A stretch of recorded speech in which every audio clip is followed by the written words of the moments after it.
So if this were the model that we are using, then the alternate, the way we would formulate our hypotheses here would be that the null hypothesis is that tau 1, the effect of being in group 1, is equal to the effect of being in group 2, which is equal to the effect of being in group 3, and all three of those effects are 0, meaning that the groups really have no effect.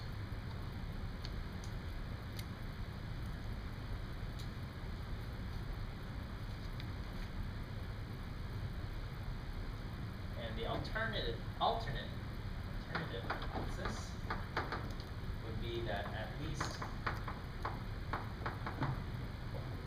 1 tau is not 0. Okay?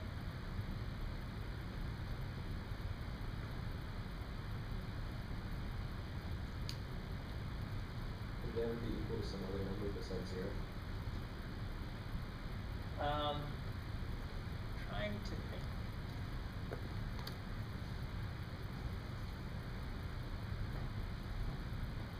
Not as a general, if you're testing all of them at the same time. Okay? You could test one individual tau to be equal to some specific number or not, but if you're testing them all at the same time, then otherwise the population mean just adjusts to that. Okay. Are both of these formulations of hypotheses okay? Alright. So this is simple. For one-way ANOVA, it's probably easy to just stick with mu1 equals mu2 equals mu3. Alright. But as if you ever delve into more complicated ANOVA, you will probably have to switch to this version, where you have the effect of being in one group, because you'll have multiple groups. Like you might have gender, so it will have the effect due to gender, plus another tau or another letter effect due to, say, race, plus another tau effect due to, etc., whatever, okay?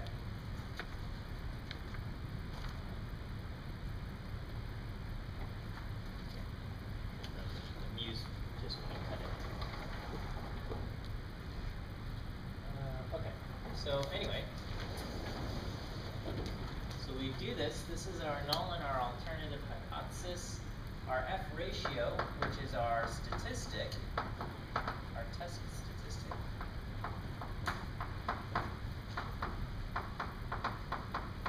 is equal to 0.772.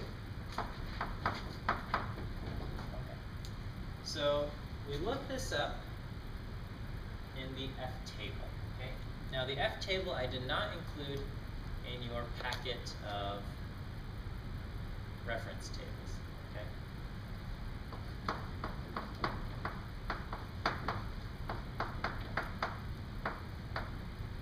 But I figure if you guys know how to use the chi-squared and the t-table and all these, you'll probably have no trouble looking up the F table. Okay.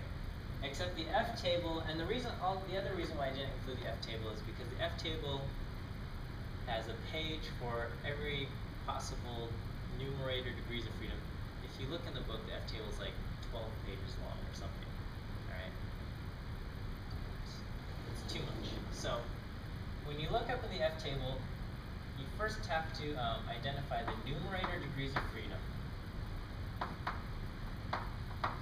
which in this case is 2, because we did 18 divided by 23.33, so in the numerator we've got 2, and in the denominator we have 9.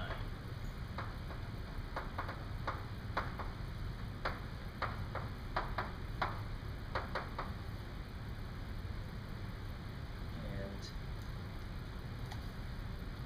in the back of the book, each page it corresponds to a different numerator degrees of freedom. So you have an F table for numerator df equals 1, numerator df equals 2, numerator df equals 3, for all the way up to numerator df equals 10. Okay, so you've got 10 pages of the F table. I didn't think it was necessary to include it. So we would go to numerator df equals 2, then you go to denominator degrees of freedom equal 9, and then it works just like the chi-square table or t-table. You figure out where to find your test statistic, and then it gives you a corresponding tail probability. Okay, so if we look in our F table, our tail probability would be greater than 20%.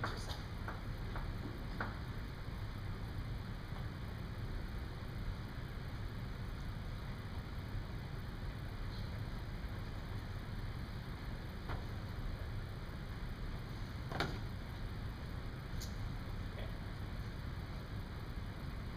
And when you have anything more than 2 groups, so if your numerator degrees of freedom is over 1, then you will have to have a non-directional alternative. Okay?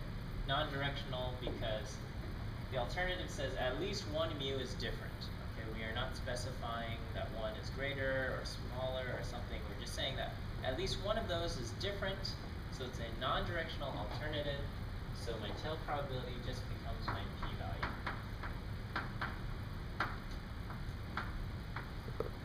P-value greater than 20%. Yes?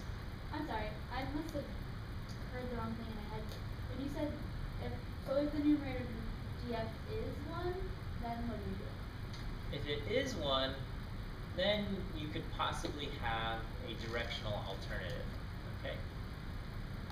Generally, when you do ANOVA, you'll have more than one numerator degrees of freedom. Because if you only have one numerator degrees of freedom, I would just say do a t-test. Okay? Because it pretty much does the same thing. It's easy. So I would say 1 degree of freedom, just do a t-test, and it's easier to understand it.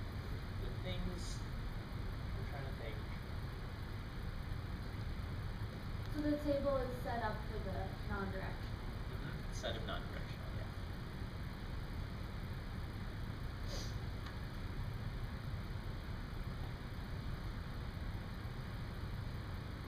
But, you know, hey, you might have 1 degree of freedom. And even then, you'd have to specify that you're expecting a positive tau or a negative tau or something like that.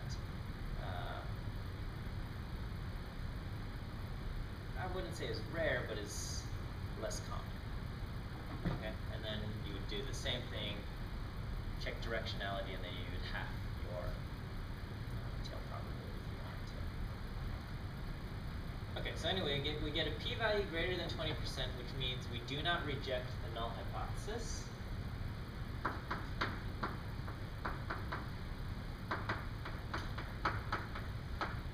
And that just means that at this point, we do not have enough data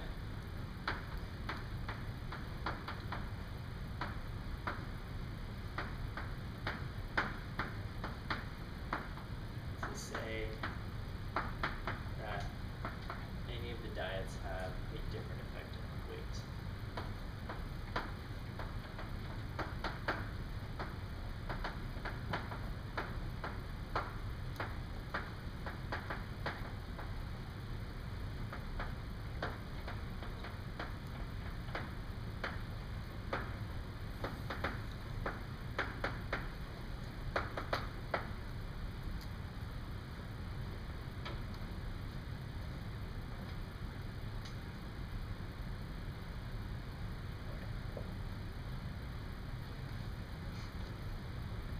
Is that okay?